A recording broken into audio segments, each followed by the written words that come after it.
Hi YouTube, back to Basics Gal here. I'm going to show you how I make a gel bleach stain spotter.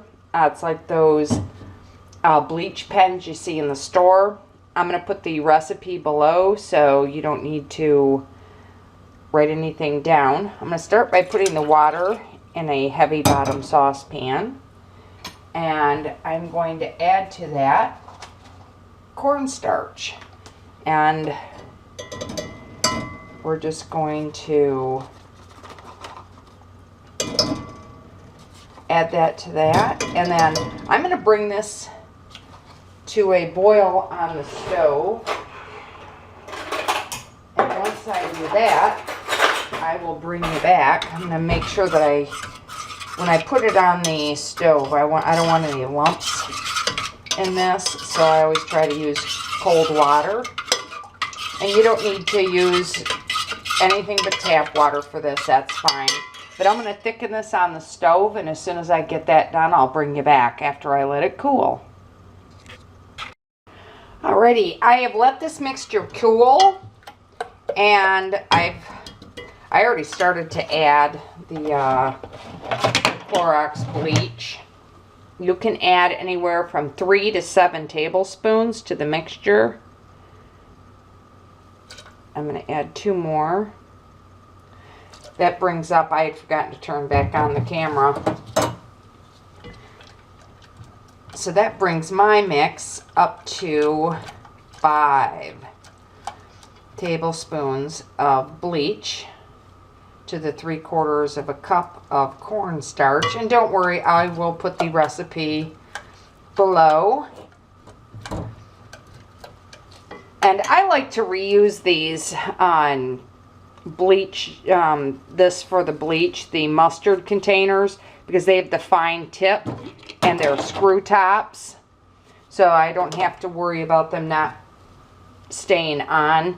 The other thing you can do is, for gifts, I buy these at like Walgreens. Myers has them. They have the little flip top. They're usually where you can buy travel containers, but it's real simple. Oh, there's one more item you need to add, and that is good old table salt. And you need to add about 1.5 tablespoons. And what the table salt does is that helps you remove stains. It adds a consistency to the bleach pen.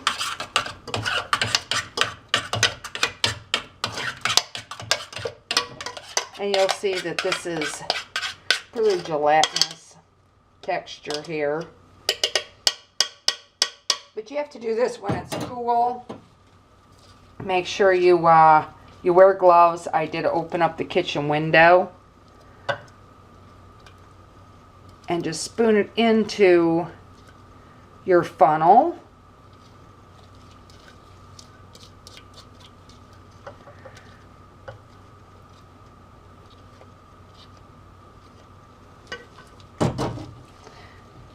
And hopefully you can see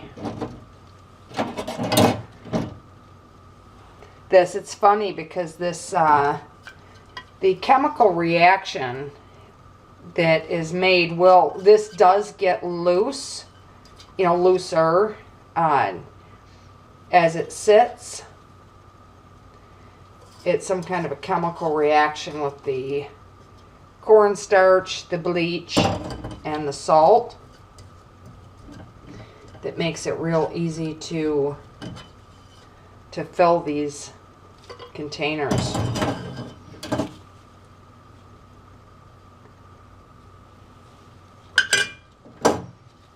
I like to give it a little bit of a push.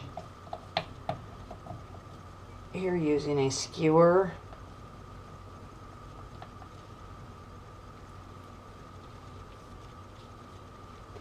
But you make sure that the mixture is cool when you do this, and I also like to use it over the sink.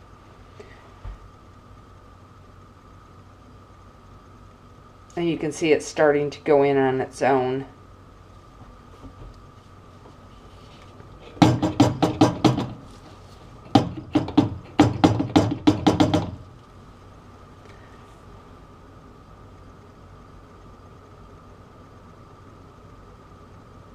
I don't know if you can see it. It's getting a little bit more translucent.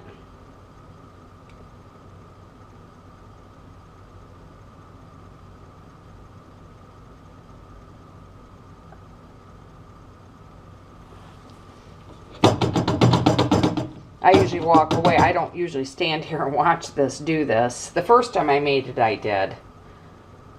But it'll go into the container, and I will. I want you to see how that works. It's really kind of cool because all of a sudden it just goes and goes right into the container. It will get looser as it sits. Just make sure you shake the container that you have it in before using it.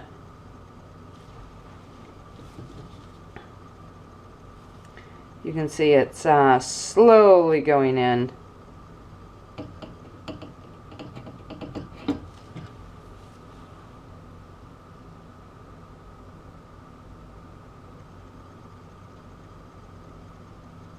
There it goes.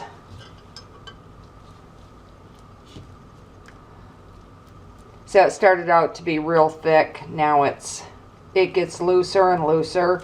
It does not go back into liquid though.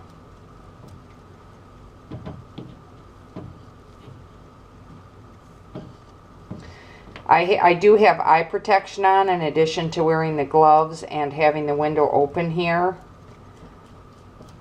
And also, by reusing food containers, make sure that you keep those out of reach of children, and that you clearly identify that it's not mustard in the container.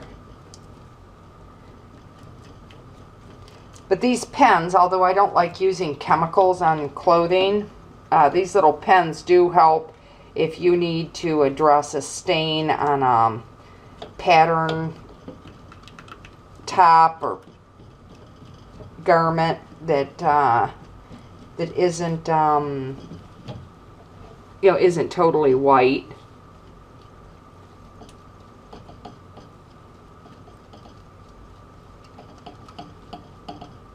And I just keep moving this down so that it all goes in there.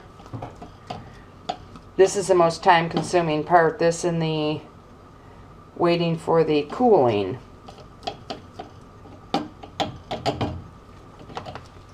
And then I'm going to show you how this works. Always shake it. I had my container was not totally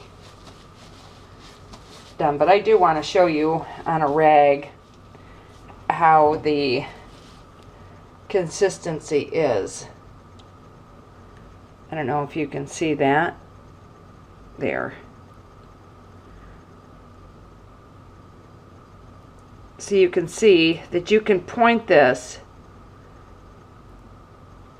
and spot direct it so that you don't, ruin your fabric.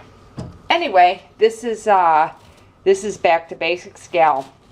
I hope you enjoyed it, and as always, thanks so much for stopping by.